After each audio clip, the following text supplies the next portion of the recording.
اینجا اونجا رو گشتم، پایین بالا رو گشتم، به هر جایی بگی رفتم، تموم دنیا رو گشتم، یکی مثل تو رو پیدا نکردم، حالا دارم پشیمون برمیگردم.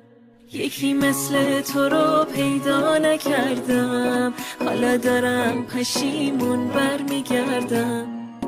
وای که چقدر این دل عاشق بلاست، میونه دل با من همیشه دعواست، به دل میگم غم و تو خونت را نده، میگه جونم مهمون حبیب خداست. چی میشه گفت این دل دیوونه، هرچی میگم باز میگیره بهونه. چی میشه گفت این دل دیوونه، هرچی میگم باز میگیره بهونه.